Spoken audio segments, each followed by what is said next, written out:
नमस्कार, बहुत स्वागत है आप सभी लोग का यूपी पीसीएस पाठशाला में।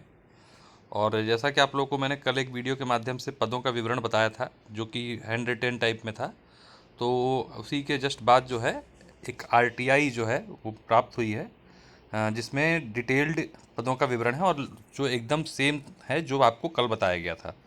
उसमें कोई अंतर नहीं, बस इसमें हम लोग उस वीडियो में कमेंट आए थे बहुत सारे कि सर एक बार एलिजिबिलिटी बता दीजिए, जो स्पेशल प्रकार के पद हैं उनके लिए क्या स्पेशल एलिजिबिलिटी है, और साथ में वर्गवार पदों का विवरण कैसा कैसा है, मतलब जनरल कितनी, ओबीसी कितनी, किस विभाग में, इस पर भी चर्चा कर लेंगे तेज़ी से। तो थोड़ी सी वीडियो लंबी तो नहीं है, लेकिन कोशिश करेंगे जल्दी जल्दी हो जाए। मेन मेन पदों पर चर्चा कर लेंगे, सारे पदों पर तो क्या चर्चा करना। खासतौर से विशेष योग्यता वालों के लिए चर्चा इसमें हम लोग करेंगे कि किस में विशेष योग्यता के लिए क्या चाहिए। ठीक है, तो सबसे पहले डिप्टी कलेक्टर यानी एसडीएम है। कुल 39 पद हैं इसमें। 18 अनारक्षित हैं, 5 अनुसूचित जाति के लिए, 10 ओबीसी के लिए हैं, 3 ईडब्ल्यूएस ध्यान रखिएगा इसमें, 1 पीएच के लिए। ठीक है, और भूतपूर्व सैनिक के लिए 1 पद है। ठीक, इसी प्रकार डिप्टी एसपी 93, 32 जनरल है। बाकी इस तरीके से आप लोग उसको देख सकते हैं, एक सूची। सबका पढ़ेंगे तो वीडियो बहुत लंबी हो जाएगी। खंड विकास अधिकारी, अभी जब ये सब नॉर्मल ग्रेजुएट की सीट है, मतलब अगर आप सिंपल ग्रेजुएट हैं या किसी भी स्ट्रीम से ग्रेजुएट हैं तो इन पदों के लिए आप एलिजिबल हैं। यानी बीडीओ की 25 सीटें हैं, जैसा कल बताया गया था। डीपीआरओ की 2 सीटें हैं। वरिष्ठ प्रवक्ता डाइट की 19 सीटें। ध्यान रखिएगा, इसके लिए बीएड चाहिए होता है। ठीक है, तो ये बीएड वालों के लिए है। ठीक है, ये ध्यान रखिएगा, ये 19 सीट हैं। फिर है इसके बाद जिला बेसिक शिक्षा अधिकारी बीएससी के 2 पद हैं। साथ साथ अधिशासी अधिकारी ग्रेड 1 ईओ 1 2, ये सब कॉमन ग्रेजुएट की सीट है। अधीक्षण कारागार डिप्टी जेलर के 3 पद हैं, ध्यान दीजिएगा, ये भी नॉर्मल ग्रेजुएट है। उपनिबंधक 4 पद हैं, यानी ये जो पद है उपनिबंधक वाला, ये लॉ ग्रेजुएट वालों के लिए होता है। सहायक नियंत्रक विधिक माप ग्रेड 1 1 पद है, ध्यान रखिएगा, ये फिजिक्स के लिए है प्लॉटेड, जिसके पास फिजिक्स है। कोषाधिकारी लेखाधिकारी, ध्यान रखिएगा, ये टीओ का पद है, नॉर्मल ग्रेजुएट के लिए है। ये इसको बहुत लोग सोच रहे हैं कि ये बीकॉम वालों के लिए, लेकिन ध्यान रखिएगा नॉर्मल ग्रेजुएट का है। जिला समाज कल्याण अधिकारी 6 पद, नॉर्मल ग्रेजुएट। जिला कमांडेंट होम गार्ड 4 पद, नॉर्मल ग्रेजुएट। लेखा अधिकारी, ठीक है, नगर विकास विभाग 2 पद है, ये भी नॉर्मल ग्रेजुएट का ही पद है, ध्यान रखिएगा। ये भी क्या कहते हैं कि जो दूसरे विभाग में आता है, वित्त विभाग में अगर लेखाधिकारी का पद आता है, यानी कि डीओ डिस्ट्रिक्ट ऑडिट ऑफिसर कह सकते हैं आप इसको, तो अगर उसमें आता है तो ये बीकॉम वालों के लिए होता है, लेकिन यहाँ पर ये नगर विकास विभाग में नॉर्मल ग्रेजुएट वालों के लिए आया है। व्यवस्था अधिकारी, ध्यान रखिएगा, ये मैनेजमेंट वालों के लिए है। इसके 6 पद हैं कुल, 4 जनरल के हैं। रसायनज्ञ 2, इसमें केमिस्ट्री चाहिए, एमएससी केमिस्ट्री।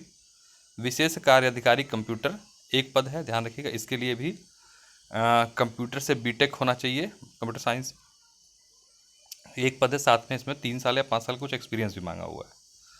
कर निर्धारण अधिकारी, ठीक है, ये जो पद है 6 पद हैं, ये है बीकॉम वालों के लिए 55% के साथ।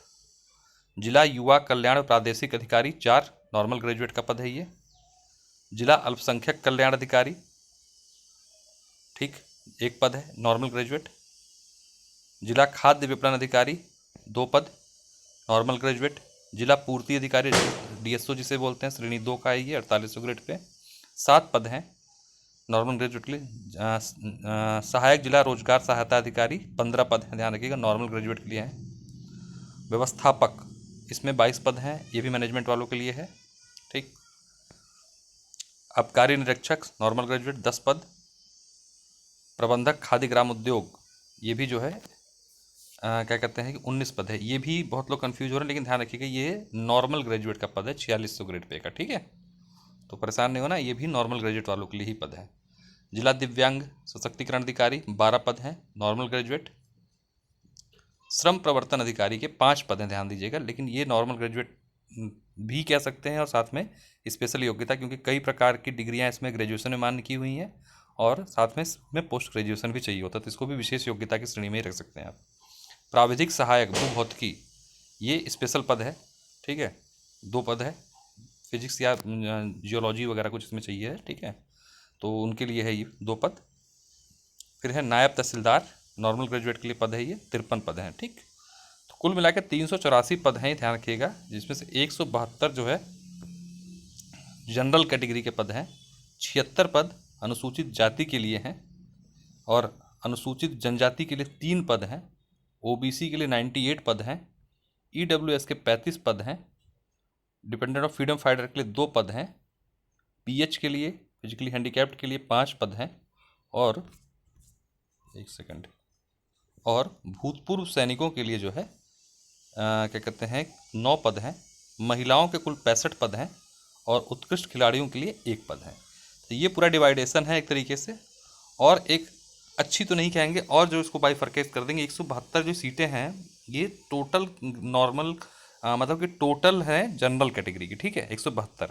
इस बात का ध्यान रखिएगा, इसको अगर हम सिंपल ग्रेजुएट वालों के लिए काउंट करें तो कहीं ना कहीं आंकड़ा बहुत ही अजीब सा आ रहा है। अभी हालांकि मैंने नहीं, मुझे कुछ मित्रों ने बताया है कि 72 सीट जो है सिर्फ नॉर्मल ग्रेजुएट के लिए निकल के आ रही है, ठीक है। तो एक अच्छा संकेत तो नहीं है, लेकिन अब जो है वही सत्य यही है।